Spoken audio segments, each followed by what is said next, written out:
After discussion with farmer leaders, they have been permitted to hold peaceful protest at Nirankari ground in Burari. We appeal to them to maintain peace. Thank you. जिस तरीके से ये जो सरकार का दावा है कि काफी सारी चीजें दिल्ली सरकार ने मुहैया कराई है, जैसा होर्डिंग भी देख रहे हैं, केजरीवाल जो दावा कर रहे हैं, क्या आप उनसे है वो उन्होंने सही इंतजाम कर रखा है? केजरीवाल का जरा इंतजाम है वो जितना कह रहे हो उतना अच्छा नहीं है। केजरीवाल ने एक प्रबंध किया है, गेटों पर फोटो अपनी लगा ली है। मामला तो किसान का है, केजरीवाल की फोटो का क्या मतलब? ये फोटो हटा देनी चाहिए। ये तो सभी किसानों की जो जिसने बॉर्डर तोड़े है, पहले ट्रैक्टर लाया, जिसने करना उसकी फोटो लगनी चाहिए। ठीक है, केजरीवाल ने तो कुछ किया, जिसने संघर्ष किया, जिसने ये इसको कूच किया, जिसने मोदी को दबाया है। पहले नाका तो हमने तोड़ा सोनीपत का, फिर दूसरा तोड़ा, फिर तीसरा तो दिल्ली का तोड़ा। दिल्ली के बाद एक थानेदार को उठा लिया हमने, थाने का ये ट्रैक्टर पहली दफा आया अंदर। ये ट्रैक्टर पहला ट्रैक्टर है जो दिल्ली में बना, ये ट्रैक्टर हम लेके आए हैं। फिर हमको फड़ लिया, मजनू टिल्ला में फड़ के लेके फिर जेल में रखा। केजरीवाल ने एक काम बहुत किया, जो स्टेडियम बनाया ना वो किसानों के लिए, जेल के लिए काम आया, खेलों के लिए नहीं काम आया। हमको हरिनगर के स्टेडियम ने रखा, उसमें कोई भी राशन नहीं था, ना केजरीवाल की दवाई आए ना मेडिसिन। फिर अकाली दल अमृतसर के संसार सिंह आए, मान साहब की पार्टी के, उन्होंने दवाई दी, खाना दी। फिर कुछ बंदा सरना साहब के, फिर और किसी ने दिया नहीं। जब ये इजाजत होगी फिर हमको छोड़ दिया। रात के यहाँ बैठे हैं तो केजरीवाल के आदमी गेड़ा कर रहे थे, ना रात को बिस्तरा मिला, ना रात को रहने के लिए। केजरीवाल ने कुछ भी नहीं किया। यहाँ देख रहे हैं, मैं बुरारी में हूँ इस वक्त। जो किसान हैं वो परेशान है, लेकिन दिल्ली सरकार और केजरीवाल तमाम अपनी जो है तारीफे की पुल बांध रही है और किसान यहाँ परेशान है। आज मैं आपसे बात करना चाहूँगा कि भारतीय संविधान में जो भारत के नागरिकों को मौलिक अधिकार मिले हैं, जिनको समय समय पर सीमित करने का भी प्रयास किया गया, बिल लाए गए, अमेंडमेंट बिल हुए, सारी चीजें हुई। जब भी हमें अधिकार मिला है कि हम अपनी अभिव्यक्ति जाहिर कर सकते हैं, किसी सत्ता से नाराजगी, संशोधन, किसी भी बात को लेके हमको धरना प्रदर्शन करने की अनुमति है। लेकिन भारतीय पुलिस धारा 144 लगा करके उनके मौलिक अधिकारों का हनन करती है, एकत्र नहीं होने देती है। इसको लेके आप क्या कहेंगे? पहला सवाल ये। देखिए, आपने कहा कि धरना प्रदर्शन की अनुमति नहीं देती है और धारा 144 1857 के गदर के बाद, क्रांति के बाद अंग्रेज इतने भयभीत हुए थे कि उन्होंने दो चीज़ें लगाई। एक, उन्होंने 1860 में पुलिस एक्ट बनाया जो आज तक एज इट इज़ चल रहा है, उसमें कोई संशोधन नहीं हुआ है। धारा 144 बनाई कि 4 व्यक्ति एक साथ इकट्ठा नहीं रह सकते हैं। उसका उन जो दमनकारी नीति अंग्रेजों ने बनाई थी वो आज तक चालू है। आज भी धारा 144 जहां लगता है वहां लगा दी जाती है, तो आपके मौलिक अधिकारों को दबाने के लिए। और दूसरा, जब आप प्रशासन से अनुमति मांगते हैं धरने और प्रदर्शन की, तो वो आपको अनुमति नहीं देता है। फिर परस्पर प्रशासन और जनता के बीच टकराव की स्थिति उत्पन्न होती है और यही सरकारें चाहती हैं। अपने ही लोगों को लड़ाकर अपने ही लोगों को एक दूसरे के विरुद्ध खड़ा कर देती है। तो ये अंग्रेजों की ही दमनकारी नीति थी, उसी पर ये चल रहे हैं। कोई आश्चर्य की बात नहीं है। जैसा मैं कह चुका हूं कि हमारा देश आज़ाद मानते आज़ाद नहीं है, आप समझिए इस बात को। तो आपके मौलिक अधिकार दबा दिए जाते हैं, जो आपके फंडामेंटल राइट्स होते हैं, तो इन पर विचार करना होगा। और इसीलिए व्यवस्था परिवर्तन के लिए बार बार राजीव भाई कहते रहे थे। दूसरा सवाल मेरा कि जिस तरीके से किसान आंदोलन जो है पिछले 3 दिन से जो है बहुत अपने उरूज पे है, दिन पर दिन जो है किसानों में आक्रोश बढ़ रहा है। अभी पंजाब, हरियाणा और इस तरफ के किसान आए हैं, राजस्थान में कुछ किसान आए थे, उनको रोक दिया गया क्योंकि दिल्ली जो है वो उत्तर प्रदेश की सीमा से जुड़ी हुई है, राजस्थान की सीमा से है, हरियाणा की सीमा से है। तो जहाँ जहाँ पे भाजपा शासित सरकारें हैं उन्होंने किसानों को दिल्ली में प्रवेश न करें उसके लिए कहीं खंदक खोद दिए, पूरी बैरिकेड लगा दिए। और बैरिकेड वो लगाए हैं जिसको हटाने में बहुत दिक्कत होगी, बहुत हैवी बैरिकेड लगाए हैं, क्योंकि जो लोहे की बैरिकेड लगाए थे पटियाला के अंदर वो नदी में फेंक दिया किसानों ने आक्रोश होकर। लेकिन उन किसानों को आंदोलन करने के लिए दिल्ली में क्यों नहीं आने दिया जा रहा? आगे उसके पीछे वजह क्या है? जब सरकार ने बिल बनाया, 3 बिल पास हुए, किसानों के हित में है, तो किसानों से बढ़ा के बात क्यों नहीं की जाती, चर्चा क्यों नहीं की जाती? उनको समझाने के बजाय उनमें और आक्रोश क्यों भरा जा रहा है, क्या कहेंगे? देखिए, पहले विषय समझते हैं कि किसान आंदोलन कर क्यों रहे हैं। देखिए, जो कृषि विधेयक पास हुआ है उसमें स्पष्ट है कि उस विधेयक से कि किसानों को एक सिस्टम के तरीके से, मैं बार बार कहता रहा हूं कि उनको एक तरीके से समाप्त किया जा रहा है। और आप इस विषय को ऐसे समझिए कि एफडीआई आ गया है, एफडीआई कानून पास हो चुका। तो एफडीआई के आने से जो छोटे दुकानदार हैं, अब आप समझिए कि कोई जनरल स्टोर है, आप उस पर ना जाकर आप रिलायंस फ्रेश पे जाते हैं, आप दूसरे इस तरह के एक वहाँ पे जाते हैं जहाँ चीज़ें बड़े सोफिस्टिकेटेड तरीके से सजाई गई है, उससे ग्राहक अट्रैक्ट होता है। अट्रैक्शन में वो 500 रुपये का बिल फालतू दे देता है, लेकिन वो अपने जनरल स्टोर पे जाना कम पसंद करता है। ये पहला लोगों की कमी है। दूसरी बात यह है कि जब किसान अपनी फसल बेचने जाएगा तो भाई आप एमएसपी लागू कर दीजिए, मिनिमम सपोर्ट प्राइस, न्यूनतम समर्थन मूल्य आप लागू कर दीजिए और किसानों को उनका अधिकार दे दीजिए। या तो आप उनको मूर्ख समझते हैं कि इतनी बड़ी संख्या में वो आ रहे हैं और ऐसे ही आ रहे हैं। दूसरा, आप दिल्ली की स्थिति को समझिए। दिल्ली में पंजाब से आने के लिए पहले आपको हरियाणा आना पड़ेगा, हरियाणा से फिर आप दिल्ली में एंटर कर पाएंगे। इधर से राजस्थान में भी यही है कि राजस्थान से आने के लिए पहले आपको हरियाणा आना पड़ेगा, फिर दिल्ली जाना पड़ेगा। दोनों गैर बीजेपी शासित प्रदेश है। वहां की सरकार भी चाहती है कि भाई किसान, क्योंकि विपक्ष का कार्य ये होता है और गलत भी नहीं है कि वो किसानों का साथ दे। अब हरियाणा क्योंकि बीजेपी शासित प्रदेश है तो यहाँ के मुख्यमंत्री जी ने कह दिया कि ये हमारे किसान नहीं है। अरे भाई, आपको किसने कहा है कि ये किसान हमारे हैं नहीं है? ये सब हमारे ही किसान है। प्रदेश अलग हो सकता है, राज्य अलग हो सकता है, तो भारत के ही किसान। और जो अध्यादेश आपने लागू किया है तो या तो कहिए कि वो सिर्फ हरियाणा में लागू होगा, बाकी जगह लागू नहीं होगा। दूसरी बात। तीसरी बात, देखिए सड़कें खोद दी गई हैं, जो बैरिगेटिंग उन्होंने फेंक दिए वो तो, क्योंकि पुलिस भी ये समझ रही है कि भाई ये बहुत इनका अधिकार है। पुलिस भी तो आपके समाज से ही आती है, उनके परिवार भी किसान परिवार से ही होते हैं, तो वो समझ रही है। पुलिस अपनी तरफ से प्रयास कर रही है हाथापाई से बचने का।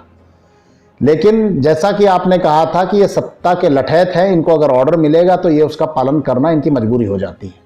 लेकिन फिर भी वो बच रहे हैं, जहां तक मैं न्यूज़ में देख रहा हूं। और कुछ न्यूज़ चैनलों ने तो किसानों को आतंकवादी घोषित करना शुरू कर दिया है। बड़ा आसान होता है 4 आदमी अपने भेजकर खालिस्तानी मूवमेंट के नारे लगवाना, पाकिस्तान जिंदाबाद के, हिंदुस्तान मुर्दाबाद के नारे लगवाना, कुछ और कहलवा देना। लेकिन इससे फर्क नहीं पड़ रहा है। आप समझिए कि जो अभी लॉकडाउन हुआ था इसमें सबको बर्बाद कर दिया गया, लेकिन कृषि व्यवस्था फिर भी चलती रही थी, तो वो उससे बर्बाद ना हुई। इस कृषि विधेयक बिल का आप बताइए मुझे, अचानक से ऐसी कौन सी आपदा पड़ी थी जब सब कुछ बंद था, अचानक से आपने पार्लियामेंट के सेशन बुलाए और बुलाकर एक कृषि विधेयक पास किया? आप आराम से करते जैसे दूसरे कानून पेंडिंग पड़े हुए हैं। ऐसी कौन सी आप घोषित इमरजेंसी आ गई थी कि आपने रातों रात ये तुरंत के तुरंत ये बिल पास कराए, तीनों विधेयक? तो मेरी समझ से तो बाहर है। क्या आपको नहीं लगता कि किसानों का जो आंदोलन है, जिसको डाइवर्ट करने की कोशिश की जा रही है, और दूसरे राज्यों से भी किसान आ रहे हैं, बंगाल में भी है वो हंगामा कर रहे हैं किसान, वहाँ भी वो प्रदर्शन कर रहे हैं, नॉर्थ ईस्ट में भी किसान कर रहे हैं, लेकिन जो मीडिया है या गोदी मीडिया है, गोदी मीडिया गए, मोदी मीडिया गए, या सत्ताधारी भक्त कहें, वो जो भगू मीडिया है, वो इनको इस तरीके से क्यों बदनाम कर रहा है कि किसानों के बीच में भी ये है, आप अन्नदाता चाहते हैं लेकिन अन्नदाता को अपने पास नहीं चाहते। अन्न फिर आपको कौन देगा? अगर आप उनसे ही नफरत करेंगे, उनके बीच नफरत फैलाएंगे अन्नदाता के बीच में, तो आपको अन्न कौन देगा? क्यों इनके मौलिक अधिकारों को छीनने का प्रयास किया जा रहा है? पुलिस के हालांकि ज्वाइंट कमिश्नर नॉर्थ ने कहा कि सब पीसफुल है, हमने बुराड़ी में उनको जगह दे दी है, कुछ किसान वहाँ पे आए भी हैं और उनको दिल्ली में आने की अनुमति दी जा रही है। किसानों को दिल्ली में क्यों नहीं आने दे रहे, जबकि अरविंद केजरीवाल सरकार ने जगह उनके स्वागत के होर्डिंग्स लगा दिए हैं? तो अब किसानों पर भी राजनीति हो रही है, अन्नदाताओं को उनका अधिकार नहीं दिया जा रहा, बल्कि राजनीति की जा रही है। किस रूप में देख रहे हैं आप अपने राजनीतिक स्ट्रक्चर को समझिए। जो केंद्र में सत्ता पर होगा वो यही करेगा, वो चाहे अरविंद केजरीवाल होते, चाहे कांग्रेस पार्टी होती, चाहे वर्तमान सत्ता दल है। जो आपके मुख्य पद पर आसीन होगा वो ऐसा ही व्यवहार करेगा। पूर्व में हम सरकारों का देख चुके हैं। वर्तमान में देख रहे हैं, आगे भी देखेंगे। आपका स्ट्रक्चर ही इस तरह का है। असंवाद जब नहीं होता है तो मैंने कहा टकराव होता है। जब किसान आ रहे हैं और बिल इतना उनके हित में है तो आप उनको अपने किसी मंत्री को भेज के, किसी को भी भेज के आप उनको एक्सप्लेन करा दीजिए। ऐसी क्या आपको खिन्नता है कि आप उनके बीच में नहीं जा सकते हैं? कृषि मंत्री जो हैं वो बैठकर बस वहीं से बयान दे देते हैं। हम यहाँ बैठकर बात कर रहे हैं क्योंकि हमारे पास जितनी सामर्थ्य है हम उसके अनुसार बात कर रहे हैं। आपके पास तो सामर्थ्य बहुत ज़्यादा है, आप उन्हीं के बीच से चुन कर आए हैं। आप उनके बीच में जाइए, अपनी बात रखिए, क्या भय है आपको? और मैं नहीं मानता कि किसान इतने मूर्ख है कि जो बिना बात आंदोलन कर रहे हैं। दूसरी बात, मेरा ये मानना है कि देखिए, आपको भय सताता है। आपने अपने आईटी सेल एक्टिवेट कर दिए, जहां आप किसानों को कहीं कुछ बता रहे हैं, कहीं आतंकवादी बता रहे हैं, कहीं कुछ कर रहे हैं, लेकिन आप समझिए कि समाज मानसिक रोगियों से घिरता जा रहा है। कुछ महीने पूर्व मैं लखनऊ जा रहा था ट्रेन से, तो ट्रेन में एक व्यक्ति मेरे पास में बैठे थे, तो वो मोदी जी की आलोचना कर रहे थे। मैं सुन रहा था बस, क्योंकि मेरी दिलचस्पी नहीं थी ट्रेन में इस तरह की बातें करने की, तो मैं हाँ कर रहा था, या बस मैंने कहा सही कह रहे हैं। तो सामने थोड़ी दूरी पर एक व्यक्ति बैठा हुआ एकदम से भन्ना के उठ के खड़ा होता है, कहता है मोदी जी के बारे में कुछ बोला तो ठीक नहीं होगा। अब वो व्यक्ति बोले क्या करेंगे, मारेंगे आप मुझे? बोले बता रहे हैं और अगर जरूरत पड़ी तो मार भी देंगे। तो मैंने कहा भाई आपको व्यक्तिगत तो कुछ कहा नहीं है इन्होंने, आप जबरदस्ती क्यों बीच में टांगे? तो उन्होंने मेरी बात का कोई जवाब नहीं दिया, उनसे वो भिड़ने को तैयार थे। तो वो भी ऐसे व्यक्ति तो कहने का अर्थ ये हुआ, जहां आपका कोई कार्य नहीं है वहां आप भिड़ जाते हैं, और जहां वास्तविक आपके एग्रेशन की, आपकी चीज़ों की आवश्यकता है, वहां आप अपनी ऊर्जा को नहीं लगाते हैं। आप सभी लोगों को चाहिए कि किसान के पक्ष में खड़े हों। बड़ी मुश्किल से खेती होती है, बहुत मार सह के खेती होती है। साल में एक बार वो अपने बच्चों के लिए कोई निर्णय ले पाते हैं कि कपड़े सिलेंगे, हमको अपने घर में टीवी लाना है, हमको कोई साधन चाहिए चलने के लिए, मोटरसाइकिल चाहिए या फ्रिज चाहिए, तो बच्चों की शादी करनी है। वो वर्ष में एक बार अपना नियम बनाता है, हर महीने का सिस्टम उसके यहाँ नहीं होता है। तो आप उनकी परिस्थितियों को समझे, उनको और ना मारे। बड़ी बुरी स्थिति से वो गुजर रहा है, तो वो अपने हक की लड़ाई लड़ रहा है और उसको उसका हक मिलना ही चाहिए। आप नहीं देंगे तो प्रकृति वो संसाधन जुटाएगी कि आपकी सत्ता को उखाड़ फेंके। इसको मैं इस तरह से देखता हूँ।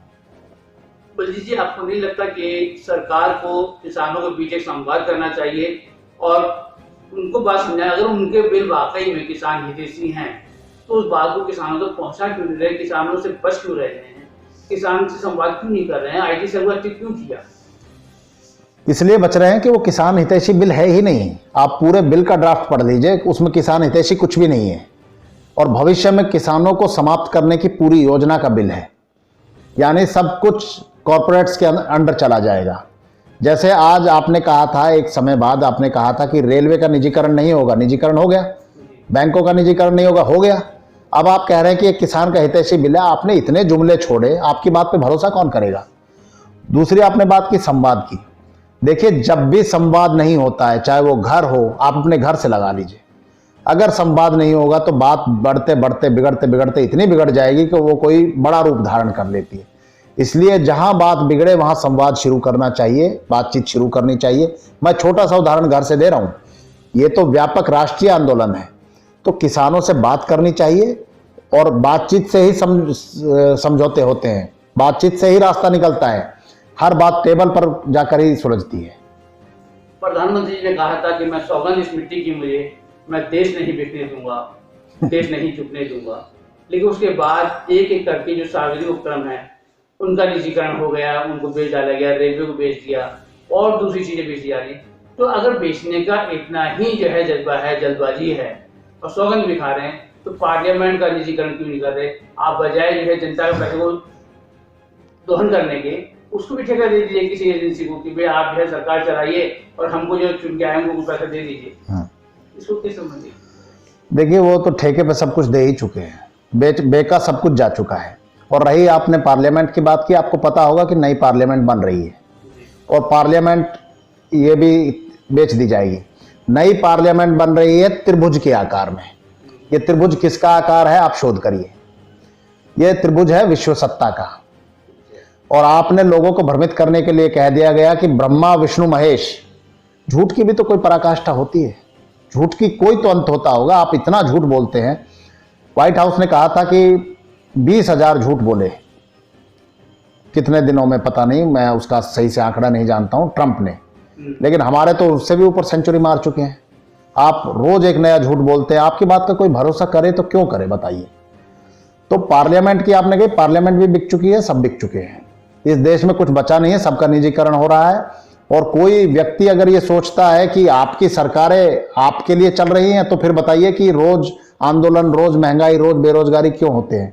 आप बात बात पे बात करते हैं कि पाकिस्तान के हालात गृह युद्ध के हैं। आपके यहाँ 20 करोड़ से ऊपर लोग भूखे सोते हैं।